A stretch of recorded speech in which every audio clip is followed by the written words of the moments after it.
ఇల్లు ఇల్లాలు పిల్లలు సీరియల్లో కనిపించే గవర్నమెంట్ కోడల పిల్ల నర్మదని చూస్తే అబ్బా కోడలంటే ఇలానే ఉండాలి అనుకునే ప్రతి అత్త, భార్య అంటే ఇలానే ఉండాలనుకునే భర్త, అక్క అంటే ఇలానే ఉండాలనుకునే చెల్లెలు, వదిన అంటే ఇలానే ఉండాలనుకునే మరిది, ఇలా ఎంతో మంది కోరుకుంటున్నారంటే ఆ పాత్ర ఎంతలా జనానికి కనెక్ట్ అయిందో అర్థం చేసుకోవచ్చు.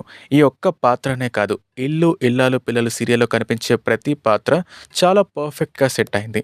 భార్యామణి సీరియల్తో ఇండస్ట్రీలోకి అడుగుపెట్టిన అన్షు రెడ్డి చాలా సీరియల్స్లో నటించారు, కానీ ఇల్లు ఇల్లాలు పిల్లలు సీరియల్ మాత్రం ఆమె కెరియర్లో బెంచ్ మార్క్ అని చెప్పొచ్చు. ఈ సీరియల్లో సాగర్తో జోడీ కట్టిన అన్షు రెడ్డి రియల్ లైఫ్లో పెళ్లిపిట్టల వరకు వచ్చి పెళ్లిని క్యాన్సిల్ చేసుకున్నారు.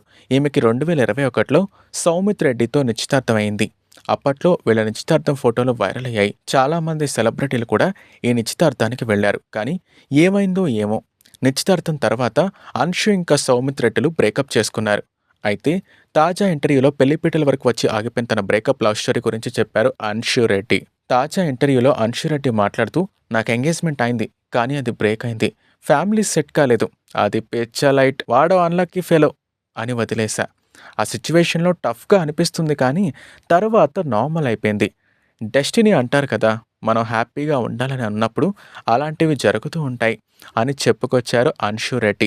మరో ఆసక్తికర విషయం ఏంటంటే, సోషల్ మీడియాలో యాక్టివ్గా ఉండే అన్షు రెడ్డి ఒక్క యూట్యూబ్ ద్వారానే నెలకి 4 లక్షల వరకు సంపాదించేవారు. కానీ ఇప్పుడు వీడియోలు చేయడం మానేయడంతో ఇన్కమ్ తగ్గిపోయి ఉంటుంది.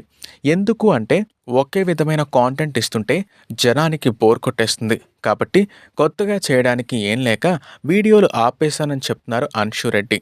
మాది వరంగల్, హైదరాబాద్లో సెటిల్ అయ్యాం. వరంగల్లోనే ఇల్లు ఉంది, అంతా అక్కడే ఉంది. స్ట్రగుల్స్ అంటే ఆర్థికంగా ఇబ్బందులుండేవి. హైదరాబాద్కి షిఫ్ట్ కాగానే ఫినాన్షియల్ ప్రాబ్లమ్స్ వల్ల ఓ చాక్లెట్ కంపెనీలో వర్క్ చేశా. చాక్లెట్ ప్యాకింగ్ చేసి పంపేదాన్ని, డైలీ వర్కర్గా పనిచేసేదాన్ని. ఇంటర్లో చదువు ఆపేసి పనికి వెళ్ళేదాన్ని.